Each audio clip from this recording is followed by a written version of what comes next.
Good morning, students. Today we will be starting a new chapter, that is chapter number 4, diagrammatic and graphic representation of data. So, till last class we have been seeing classification of data, okay, organization of collecting of data. First one is then organization of data, then classification of data, tabular formation. Everything we have been seeing till last class. Next is what we are going to do is graphical representation. Why graphical representation is needed? Okay, diagrammatic or graphical representation is important in statistics is to have a easier clarification on data what we have been collected. What it is to have the easier comparison and to analyze data in at a one time. For that, graphical and diagrammatic representation is important. Now here we will see importance or needs of diagrammatic and graphic representation. They are attractive. What it is when we are putting diagram or graph, okay. For example, any businessman, okay, when they analyze the profits or losses or business activity, they usually put it in a graphic diagram to know the differences very easily, okay. So graphic or diagrammatic will attract the people very much, okay. The colors what we give, the presentation of diagrams, okay. For example, I will take a pie chart, okay. This is a pie chart. Later I will be giving you. Already we have been studied in our 10th standard types of graphs, okay. So this is pie chart. Here I will be giving your 3D. Okay, 3D effects they will give, okay, for data representation. Colors they will give different. Okay, colors will be different and they will be having some designs in that. Okay, all those things. See here now only have been used. See, I have been used two colors here, okay. So red, black have been used, okay, to know the difference. So it is an attractive way of getting the people towards the data. They give the bird view, eye view of the entire data at a glance. So if I see here, so my diagram is here, okay. So this is 10%, 20, 30, again 50. This is 10, 20. So it gives a glance, okay. When my data representation will give me the bird's eye view, means I can clearly see my data whatever is there in a single diagrammatic. They can be remembered for longer period. For what? Once if we see the data analysis, okay, in diagrammatic and graphic representation, as the paragraph we read, we will not be having much in the memory, but diagrams what we have been seen, okay, analyzing, that will be having for a longer time. For example is the movie what we watch, okay, we will be having memory for at least 1 month what is the story of the movie, but same thing what is the subject matters what we have studied, okay, that one will not be lasting with us. So it is for longer period, remembrance for longer period. Then they can be easily understood by common man also. What it is? Even a common man who don't know anything about the data, okay, or any information on the representation of us, even the common man can easily understand the diagrammatic. They facilitate comparison. So one diagram with other one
then we'll be seeing problem, then we'll go to multi bar diagram, then we will move on to problems one by one.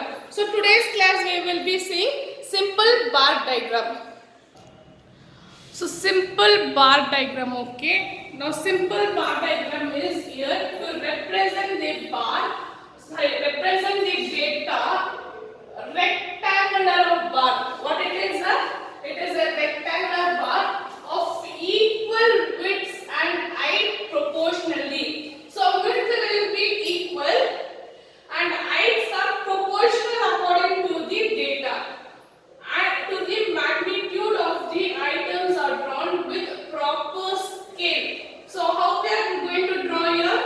The simple bar diagram will be taken in a rectangular bar shape with equal widths. Heights are proportional according to the data and they are drawn in a proper scale. The scale is x-axis, that is your y and x-axis. Here we will not be mentioning y-axis and x-axis, but we will be mentioning the data. Okay. It is used for the comparative study of two or more items of a single variable. So what it is? It is comparison of two or more items, okay, of single variable. That is, for example, here years 2000, 2001, 2002, then 2003.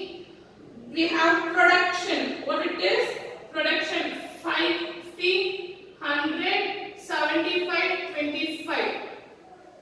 So two or more items. So items are two or more. Variables are single. What it is? Single variable. Variable is what? Production. But items are two or more. For comparing this one, we will be drawing in the rectangular. So which should be always equal. You people do it in the scale properly, okay? Here I don't have scale, so it will be like this. So it is a rectangular shape bar diagram with equal widths. Height is proportion according to the data. So what is this? Height is a proportion according to data. This will be drawn in a scale. This will be drawn in a proper scale. So today we will be doing two problems, okay, examples. So totally there are three. Two I will be doing and one you people will be doing as a homework. Now we will see the simple bar diagram problem. So problems will be seeing one simple bar diagram, okay. So two problems I will be doing. One problem you people will be doing as a homework. See here, represent the following data regarding the production of wheat in 1000 tons. What it is given? Production of wheat they are given in 1000 tons, okay. In a simple bar diagram, they have asked us to find out, do for simple bar diagram. So here they are given, here 2005, 2006, 2007, 2008 and production scale is given 90, 85, 10, 100, 105, okay. Here this is my scale. What is this? My scale here. This side always will represent the value, that is production. This side will represent the values, that is production for this problem. And here it will represent the years. What it will represent? The years. Okay. Now I will be taking, you people take 1 centimeter or 2 centimeter width, okay, differences, okay. So I will start from here. It is 0. It is in tens, okay. So 10, 20, 30, 40, 50, 60, 70, 80, 90, 100, 110, 120. Even if you want, you can take differences in 20s also, not an issue. And here you have to start from here. So this is 2005. Leave a gap. 1 centimeter gap should be okay. So if I am taking 1 centimeter, so after each bar 1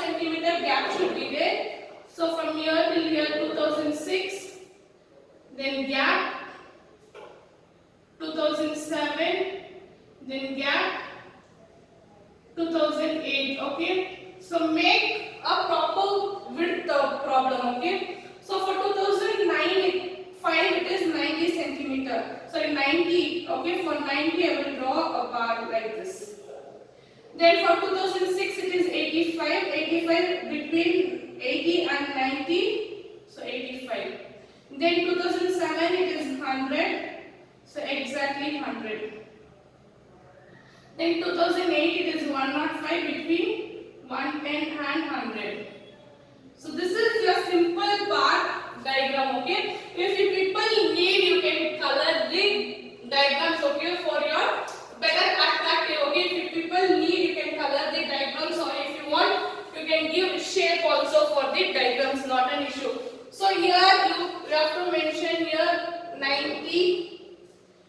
Inside the bar or up top of the bar you can mention, okay, this is 85, then 100, then 105. So this is a simple bar diagram where data what is given for us, that is year and production was given of wheat, and we done it in a simple bar diagram. So next one, draw a simple diagram for the following data. Same year is given, production is given. Okay, so here see here 25, 30, 32, 36, 45, 40. So ranges are between 5. So I will take here 5, 10, 20, 25, 30, 35, 40, 45, 50. Okay, you can take in 5, not an issue. This is called production. What it is? Production. And year it is 2005, gap, 2006, again I have a gap, 2007, gap, 2008, then I have a gap, then 2009, then I have 2010. So here always you should mention this one. Production and years should be mentioned in your graph. Okay. Now I have for 2005 is 25. So 25 I will mark. 2006 is 30. So use your scale, okay, for width. Always take 1 centimeter gap for everything. Then 2007 is 32. So between 35 and 30. Then 2008 is 36 after 35. Then 2009 is 45. 2010 is 40. Use your scales for drawing the graph. So 25, 30, 32, 36, 45, 40. Okay, this is your simple bar diagram. See, I have been in this problem, I have written in the bar. Okay, even you can write the values in the bar, not an issue. And I have written